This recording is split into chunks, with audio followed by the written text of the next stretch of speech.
addition to doing something kind for the bees. And it helps too that these useful wild plants grow in a local and sustainable way that requires no expenditure of human energy nor even hose water to grow. So this is an added benefit we can bring up when we talk about going pesticide-free in our neighborhoods. And increasingly, this is a conversation we need to have. We all know the dangers of GMO food, of eating plants treated heavily with chemicals, and the dangers the chemicals pose to the greater environment.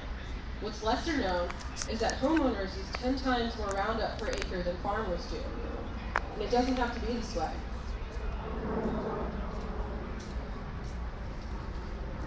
I live in an apartment complex that's managed by a corporate entity. I emailed the property manager there last year and I asked her to stop spraying Roundup in the grounds there. It wasn't just my concerns as a forager or as a nature lover that inspired me to ask. I was also really concerned about the dangers the herbicide might pose to my dog. The European Union lists Roundup's active ingredient, glyphosate, as dangerous for the environment and toxic to aquatic organisms, and studies link it to birth defects in animals exposed to it and to cancer. The EPA is actually now reevaluating glyphosate and is considering banning it in 2015.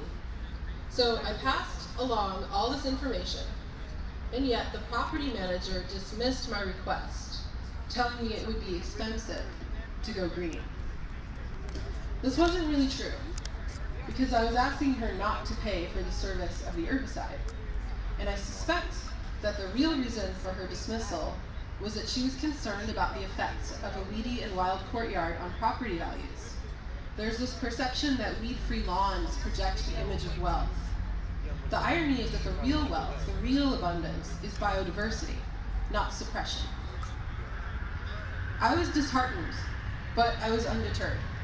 Once I got past my feelings of anger and frustration, I decided to try a different approach. I wrote out a document listing the harmful effects of the pesticide, and then I went door to door, asking each of my neighbors in the apartment complex to join me in petitioning our property manager to go green. It took me a few months, but eventually I had a unanimous petition. And to this unanimous petition, I attached a polite letter to the property manager saying we appreciated their commitment to maintaining a high quality of life in the building, and we expected that they would then be pleased to hear of our request, that they make a shift in favor of health and sustainability.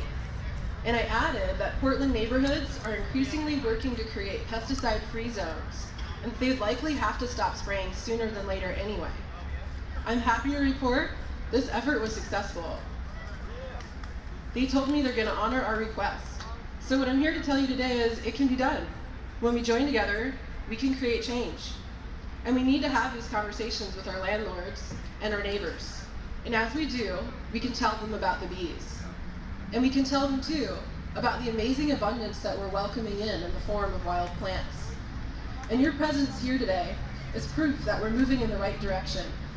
Change is not only possible, it's happening. Keep up the good work. And if you'd like to know more about the abundance hidden inside these wild plants that we can access when we stop spraying herbicides, feel free to approach me as I step down from the stage. I have cards with me that have my website on them, where you can find a lot of free information, and I'm happy to hand them all out. Thank you.